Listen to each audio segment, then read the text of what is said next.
نحمده ونصلي ونسلم على رسوله الكريم اما بعد۔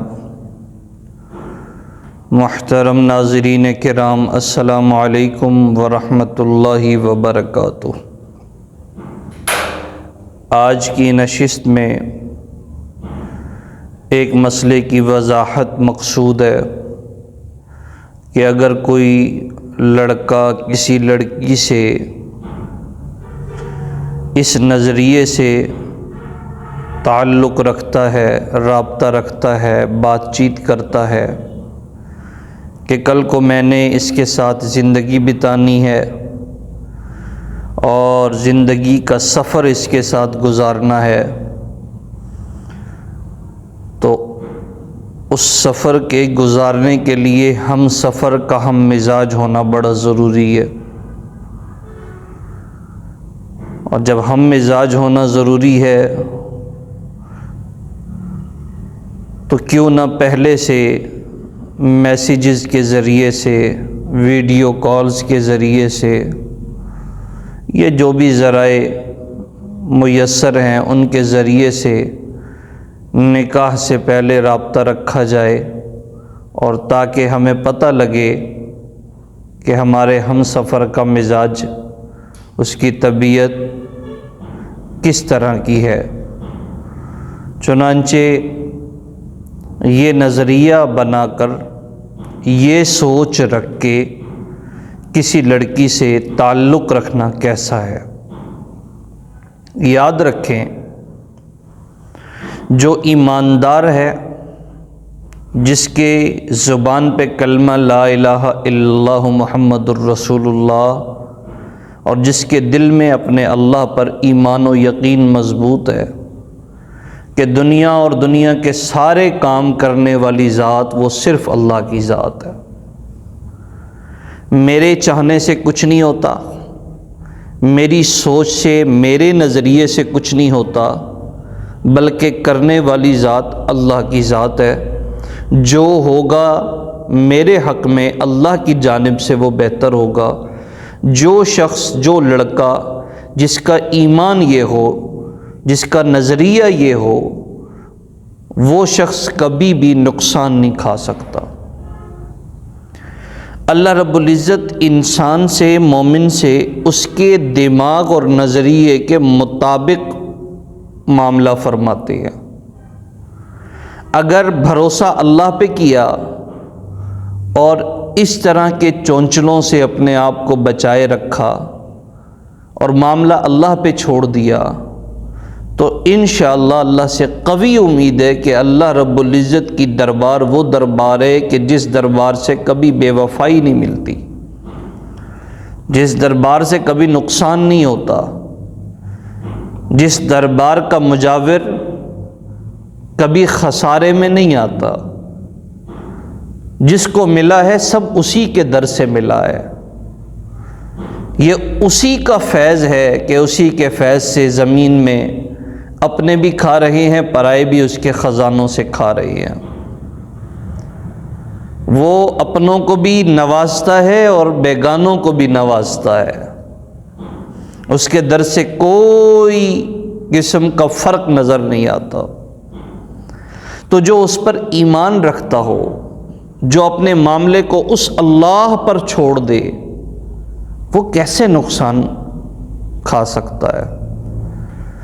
تو سب سے پہلے تو اس معاملے کے اندر اپنے اللہ رب العزت پہ یقین کی ضرورت ہے کہ اللہ جو کریں گے اچھا کریں گے۔ اور دوسرے نمبر پر اس نظریے سے تعلق قائم رکھنا شریعت میں منع ہے اور یہ ناجائز ہے۔ یہ تمام نظریے اور یہ تمام باتیں فضول کی ہیں، ان کی کوئی حیثیت نہیں ہے بطور دلیل کے مسئلے کے اندر۔ منع ہے تو منع ہے۔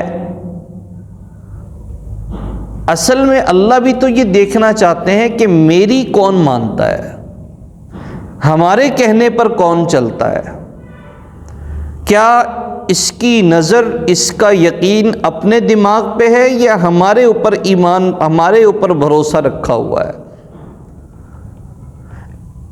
ایسے معاملات کے اندر اگر ہم ایک قدم آگے بڑھ کے خود ہی چوائس کرنے لگ جائیں اور خود پسند کرنے لگ جائیں تو معاشرے کے اندر اس میں بڑا بگاڑ پیدا ہوگا۔ پھر ہر کوئی رابطہ کرے گا، یاریاں لگائے گا، دوستیاں لگائے گا، ٹائم سپینڈ کرے گا، اور اس کے بعد وہ جا اور یہ جا۔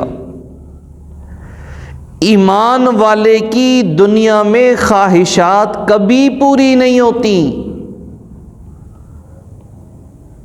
نبی علیہ الصلاۃ والسلام نے جیسے فرمایا الدنیا سجن المؤمن، دنیا مومن کے لیے قید خانہ ہے، وجنت الکافر، اور کافر کے لیے جنت ہے۔ جس طریقے سے قید خانے کے اندر تمام سہولیات انسان کو میسر نہیں ہوتی، اسی طرح دنیا کے اندر بھی ایک مومن کامل کو تمام سہولیات جمع کر کے نہیں دی جاتی۔ اس لیے جو حکم اللہ کا ہے، جو نبی پاک صلی اللہ علیہ وسلم کا حکم ہے، آپ کا طریقہ ہے، ان طریقوں پر اور ان احکامات پہ چلنے میں ہی ہماری کامیابی ہے۔ ہمیں منع فرمایا گیا ہے کہ اس طریقے سے تعلق قائم نہ رکھیں۔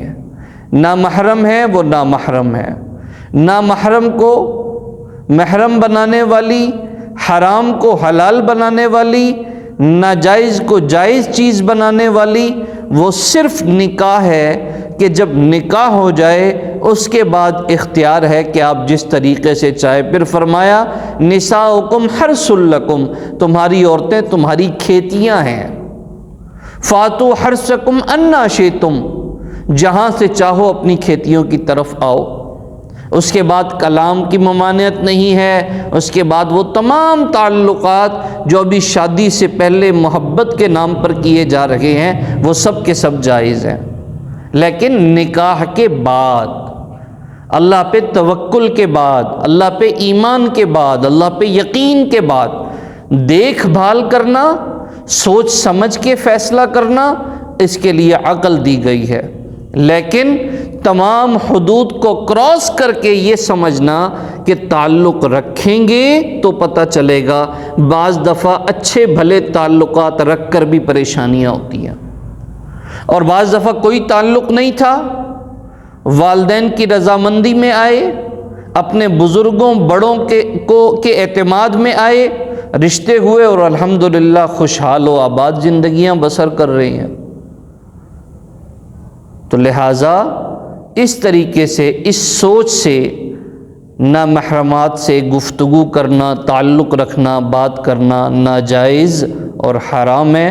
لہٰذا کبھی بھی جو چیز حرام ہو اس کے اندر اپنا بھلا سوچنے کی کوشش نہ کریں، اسی میں آپ کا اور ہمارا فائدہ ہے۔ اللہ تعالیٰ سے دعا ہے اللہ پاک ہمیں مکمل دین کا فہم نصیب فرمائے، دین کی سمجھ نصیب فرمائے، اور اپنا سچا اور پکا ایماندار بنائے۔ السلام علیکم ورحمۃ اللہ وبرکاتہ۔